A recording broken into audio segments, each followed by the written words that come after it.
अस्सलामुअलैकुम नाज़रीन, आप देख रहे हैं प्रोग्राम हकीकत क्या है। मैं हूं सोनिया सत्ती। पाकिस्तान तहरीक इंसाफ मुसलसल इस खदशे का इजहार कर रही है कि उन्हें लेवल प्लेइंग फील्ड नहीं मिल रही इंतखाबात के लिए। इंतखाबी जो ज़ाहिर इंतखाबात के हवाले से जो तैयारियां होती हैं इस हवाले से, और साथ में वो ये भी कह रहे हैं कि बल्ले का निशान वापस लेने के लिए साजिश की जा रही है। हमने देखा कि हफ्ते को पाकिस्तान तहरीक इंसाफ ने इलेक्शन कमीशन की हिदायत पर इंट्रा पार्टी इलेक्शन करवाए। बैरिस्टर गौहर खान बिला मुकाबला नए चेयरमैन पाकिस्तान तहरीक इंसाफ मुंतखब हो गए, लेकिन इन इंट्रा पार्टी इंतखाबात के बाद एक और नया तनाज़ा खड़ा हो गया जब पाकिस्तान तहरीक इंसाफ के ही मुनहरिफ रहनुमा अकबर एस बाबर की जानिब से इलेक्शन कमीशन में एक दरख्वास्त दायर की गई। अपील ये की गई कि चूंकि साफ शफाफ और आइन के मुताबिक इंतखाबात नहीं हुए तो इलेक्शन कमीशन इन इंट्रा पार्टी इंतखाबात को कलअदम करार दे। अब ज़ाहिर इलेक्शन कमीशन ऑफ पाकिस्तान ने फैसला करना है कि बल्ले का निशान पाकिस्तान तहरीक इंसाफ के पास रहेगा या नहीं रहेगा। लेकिन माजी में भी हमने देखा कि इस तरह की चीज़ें हमें देखने को मिलती रही। इंतखाबी निशान जो है वो बहुत सारी सियासी जमातों से ले लिया जाता रहा, लेकिन नए सियासी या नए इंतखाबी निशान के साथ वो सियासी जमातें फिर से मैदान में आई और फिर उन्होंने उसी निशान को अपनी पहचान बनाया। अब इंतखाबी निशान नाज़रीन किसी भी सियासी जमात की पहचान होती है। इंतखाबी निशान वोटर्स को, उम्मीदवारों को बैलेट जो पेपर होता है उस पर पहचानने में इसका बड़ा अहम किरदार होता है।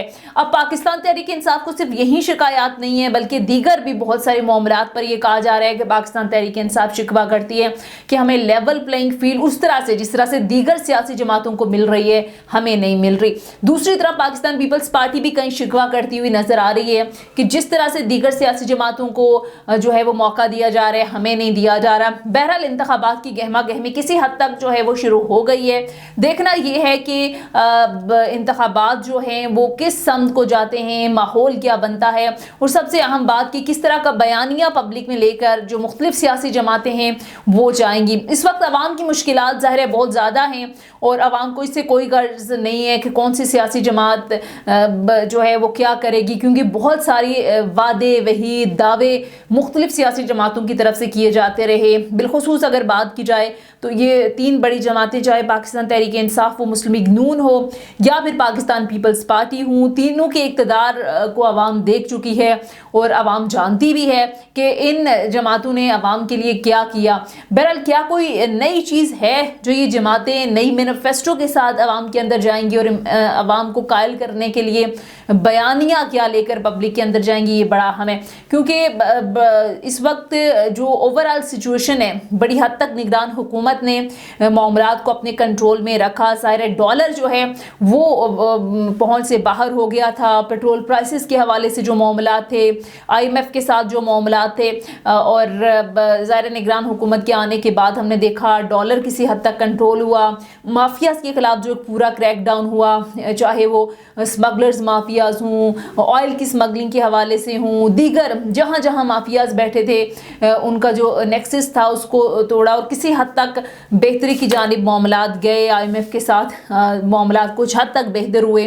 लेकिन अब जो भी गवर्नमेंट आएगी इलेक्शन के बाद, इलेक्टेड गवर्नमेंट, उसके पास क्या होगा आवाम को देने के लिए इस मुआशी सूरत हाल के साथ, ये भी बड़ा अहम सवाल होगा। बहरहाल डिटेल डिस्कशन करेंगे सारी सूरत हाल पर, और बात करने के लिए आज मेरे साथ गेस्ट जो मौजूद हैं उनका इंट्रोडक्शन आपसे कराती चलूँ।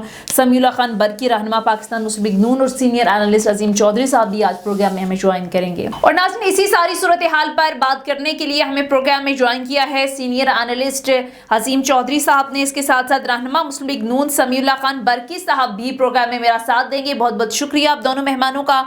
सबसे पहले सर आगाज़ आपसे ही कर लेते हैं।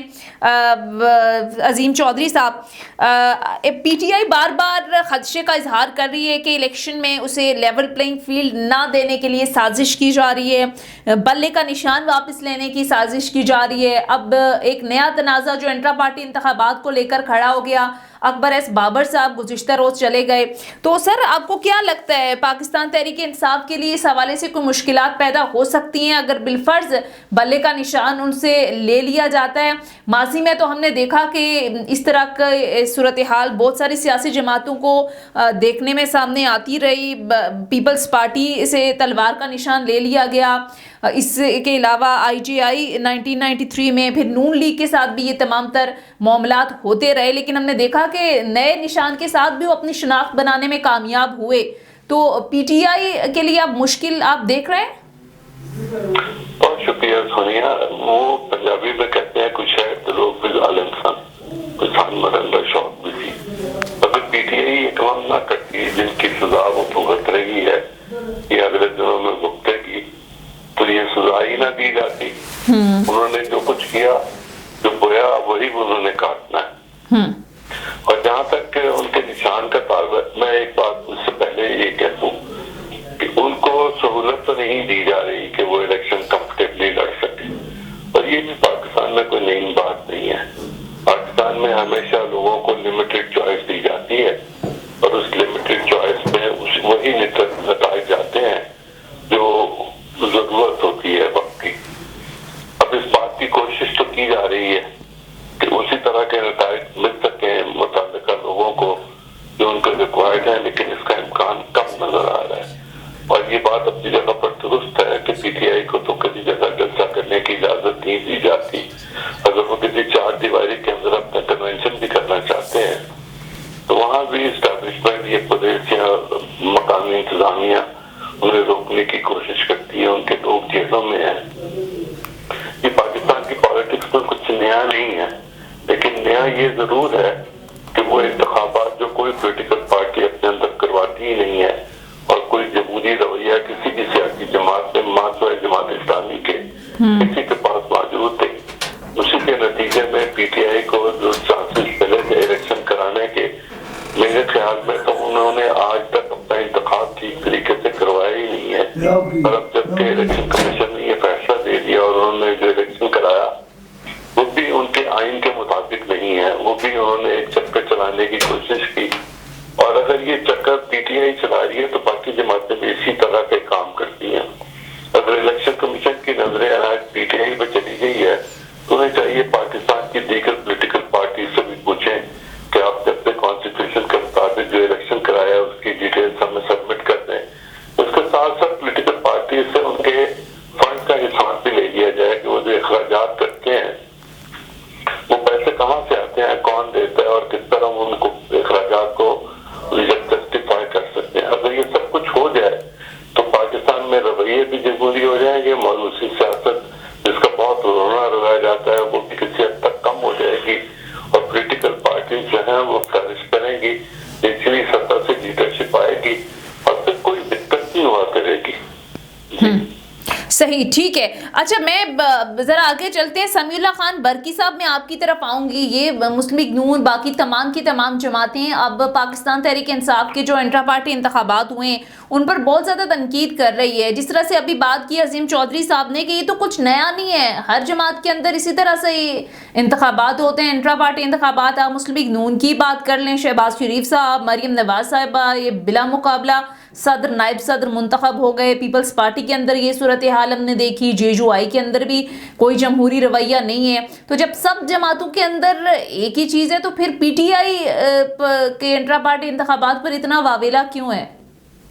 देखिए, बात इसमें यह है कि जो कह रहे हैं वो बिल्कुल सही वजह फरमा रहे हैं, सही कह रहे हैं। लेकिन बात हाल ये है कि जितनी भी पार्टियां अपनी इंटर पार्टी इलेक्शन करवाते हैं उसमें तमाम मीडिया के सामने होता है। मतलब कहीं पे ये नहीं होता कि किसी बंद कमरे में या किसी बंद तहखाने में जाके और आपस में खाली 5, 10 या 20 लोग बैठ जाए और उस वोट का बाहर निकल आए कि जी हमने ये फैसला कर दिया है। लेकिन बात यह है कि इसमें हमें एतराज हो ही नहीं है, इलेक्शन कमीशन ने उसका फैसला करना है। इलेक्शन कमीशन को मतलब जब जिस तरह भी मैंने अपना लास्ट टाइम इलेक्शन करवाया तो एक कौंसल का इजलास होता है, जो जनरल कौंसल होते हैं आपके पार्टी के जो पूरे पाकिस्तान से इकट्ठे होते हैं, वो मुतफिक करते हैं, उसमें बिना मुकाबला भी वोट जाते हैं। बड़ी बात नहीं है, लेकिन खाली ये होता है कि वो दुनिया के सामने होते हैं, दुनिया के सामने उसके मुतबादल को बता नहीं आता। पीटीआई वाले के ऊपर जो एतराज इस वक्त उठाया जा रहा है तो वो एतराज ये है कि वो एक ऐसी जगह पे इलेक्शन हुआ कि जिसका ना कोई मीडिया एक्सेस था, ना वो उसकी कोई मीटिंग है, ना उसके मतलब कुछ चंद लोग इकट्ठे हो गए 12 के कमरे में बैठ के सर यही होता है, यही पीपल्स पार्टी के इंतखाबात में भी हम देखते हैं, पहले से पता होता है कि किसने सदर मुंतखब होना है, किसने नायब सदर मुंतखब होना है। ये इलेक्शन तो इंट्रा पार्टी इलेक्शन तो बज़ाहिर बस वो झुल्लू फेरने, जिस तरह से अभी इन्होंने बात की है, इलेक्शन कमीशन की हिदायत तो होती हैं, लेकिन कोई आइन और कानून, कोई आइन को नहीं देखा जाता। हर सियासी जमात के अंदर हमने यही देखा। लेकिन सर मेरा सवाल ये है कि आपने माजी में ये भुगता है खुद मुस्लिम लीग नून ने, पाकिस्तान पीपल्स पार्टी ने, कि माजी में भी ये कोशिशें होती रही हैं सियासी जमातों का वजूद बैलेट पेपर से मिटाने के लिए, उनके इंतखाबी निशान को मिटाने की कोशिश की गई मगर नाकामी हुई। पीपल्स पार्टी ने 1977 का इलेक्शन तलवार के निशान पर लड़ा, फिर उनसे ये निशान छीना गया। मुस्लिम लीग नून को भी ऐसी सूरत हाल का सामना करना पड़ा। तो अब पाकिस्तान तहरीक इंसाफ चूँकि उस पर निरगे में वो अब गुड बुक्स में नहीं है, तो उनके साथ ये तमाम तर सूरत हाल हो रही है। उसके अलावा भी पीटीआई के साथ आज जो कुछ भी हो रहा है, पकड़ धकड़, जो एक पूरी इल्ज़ामात की सियासत, ये माजी में मुस्लिम लीग नून ने भी भुगता है। और आपके कायद तो बाहर बैठ कर ये शिकवा भी किया करते रहे।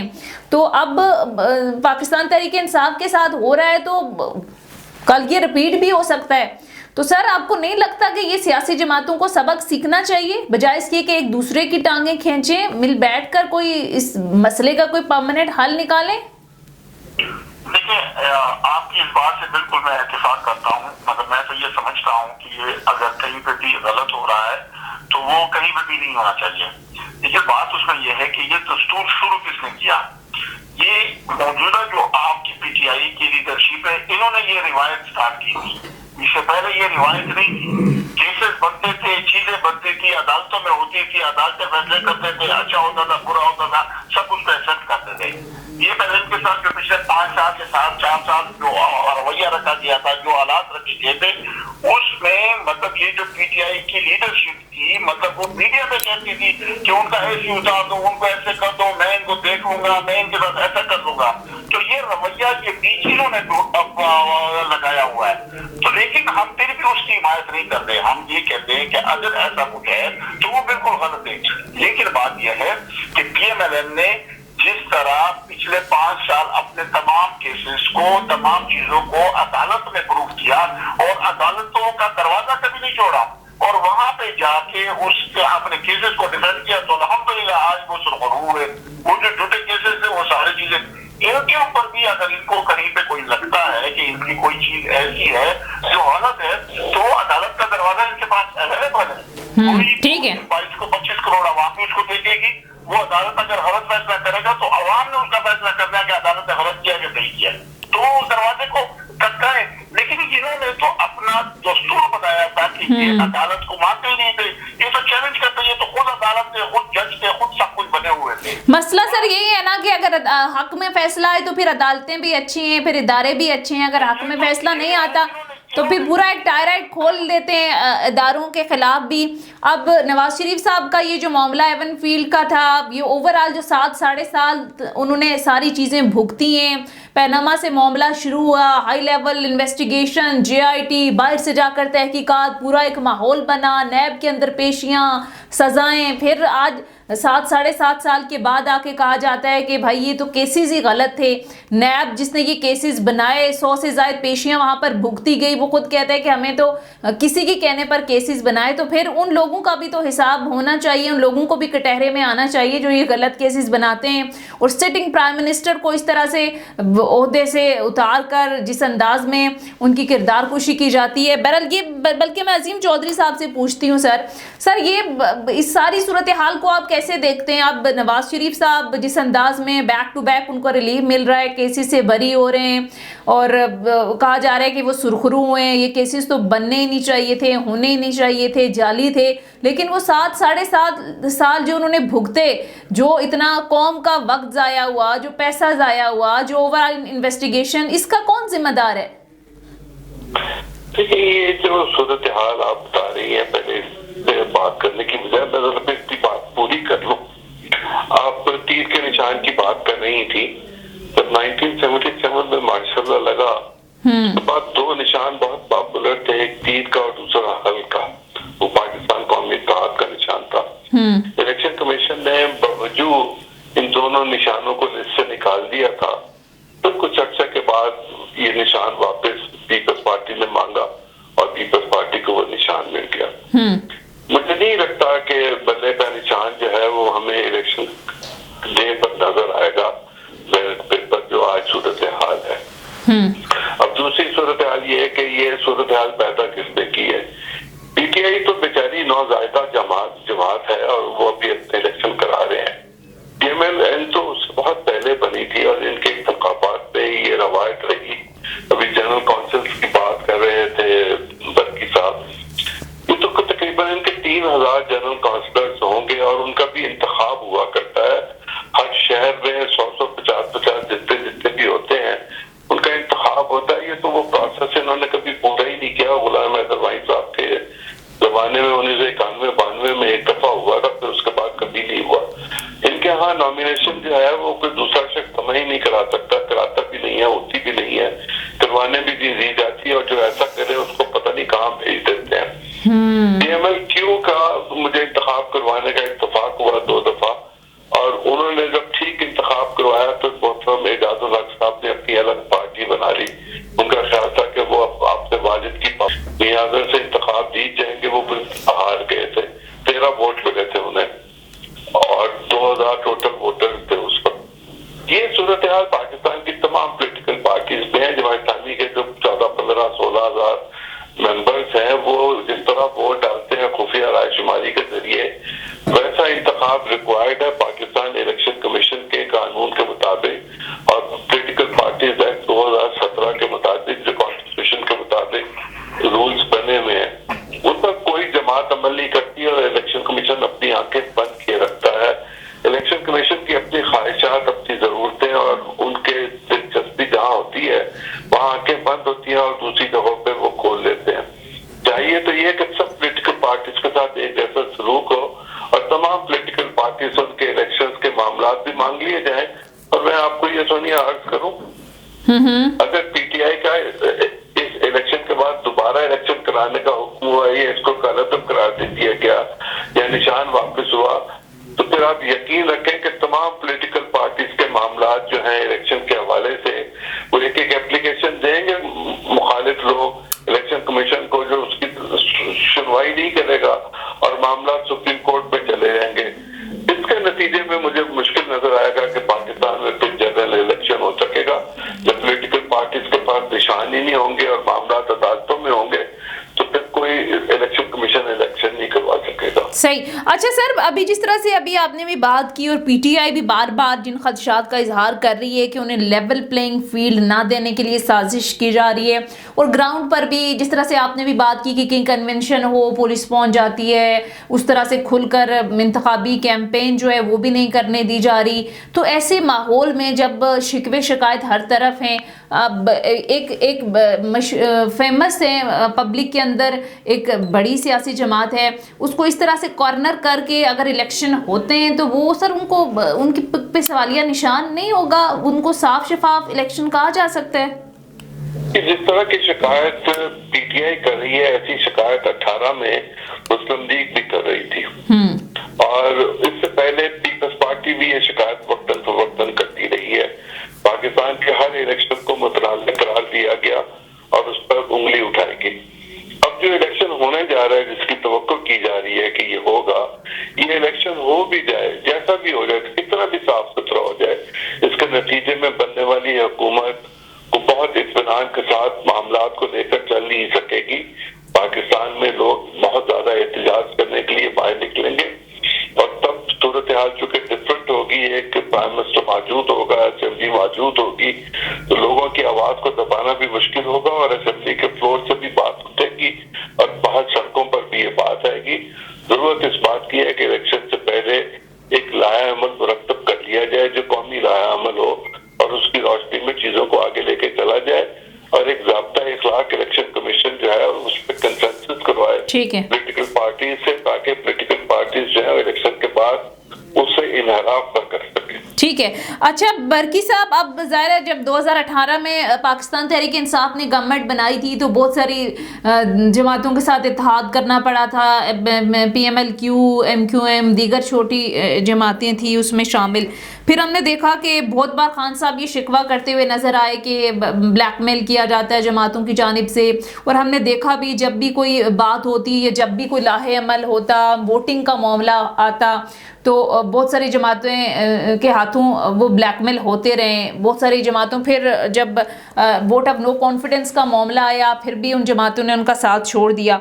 तो सर अब मुस्लिम लीग नून भी जिस अंदाज में इत्तेहाद कर रही है MQM के साथ, दीगर जमातों के साथ बातचीत हो रही है, तो सर आपको नहीं लगता अगर बैसाखियों पर खड़ी, वैसे तो 2/3 मेजॉरिटी की बात कर रहे हैं मुस्लिम लीग नून वाले, लेकिन इसी तरह बैसाखियों पर खड़ी हुकूमत मिली तो फिर मुश्किलात आपके लिए भी वैसी होंगी जैसे इनके लिए थी?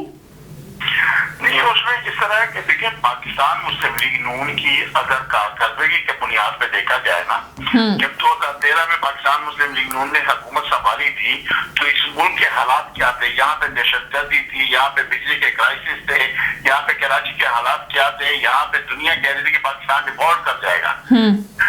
जब 2018 में हमने छोड़ा तो यहाँ पे CPEC जैसे मंसूबे स्टार्ट हुए, यहाँ पे वो तरक्याती एक रुख रवाना हुआ जो पाकिस्तान का एक बुनियादी रास्ता है कि मुल्क की तरक्की करने का। अब बात यह कि अब जब 2018 में एक सियाह दौर आया वो अब सबने देखा है, लेकिन अभी जो 2024 का इलेक्शन है, पाकिस्तान मुस्लिम लीग नून किसी भी सियासी पार्टी के साथ एज ए इलेक्शन में इत्तेहादी के तौर पे कहीं पे भी नहीं जा रही। अच्छा, इंशाल्लाह पाकिस्तान मुस्लिम लीग नून अपनी कारकर्दगी के बेस पे इलेक्शन में जाएगी और अवाम के पास जाएगी और अवाम से वोट लेके। कारकर्दगी में सर क्या बताएंगे, ये पिछले 16 माह की गवर्नमेंट बताएंगे? इलेक्शन के बाद इत्तेहादियों को साथ बिल्कुल लेके चलेंगे। नहीं सर, मैं कह रही हूँ कारकर्दगी में ये पिछले 16 माह की जो कारकर्दगी थी ये रखेंगे अवाम के सामने क्या? 16 माह की कारकर्दगी को आप समझ तो लें। 16 माह की कारकर्दगी जब हमने इस मुल्क को संभाला था तो उस वक्त इस मुल्क के क्राइसिस क्या थे? आपने जो IMF के साथ मुआहिदा किया था, आपने पाकिस्तान को डिफॉल्ट पे खड़ा किया था। हमने 16 महीने में क्या किया, उस डिफॉल्ट से पाकिस्तान को बचाया और पाकिस्तान को उस रुख पे रखा दिया कि जो पाकिस्तान की तरक्की का रुख है। अगर हम ये 16 महीने में पाकिस्तान के उस मुआहिदे को पूरा ना करते जो इन्होंने करवाया था तो ये मुल्क आज डिफॉल्ट कर जाता। हमने 16 महीने में, हम मानते हैं कि महंगाई हुई, हम मानते हैं कि वो हुई, लेकिन वो उसका जिम्मेदार कौन है? वो पिछले PTI हुकूमत जिन्होंने गलत मुआहिदे किए थे और उन मुआहिदों को पूरा नहीं कर रहे थे और पाकिस्तान को बताने की कोशिश कर रहे थे। बहुत बहुत शुक्रिया समीला खान बरकी, रहनुमा मुस्लिम लीग नून, और इसके साथ साथ सीनियर एनालिस्ट अजीम चौधरी साहब प्रोग्राम में हमारे साथ मौजूद थे। आप दोनों मेहमानों का बहुत बहुत शुक्रिया। नाज़रीन, ये था हमारा आज का प्रोग्राम। फीडबैक जरूर दीजिएगा। अगले प्रोग्राम तक इजाजत दीजिए। खुदा हाफिज़।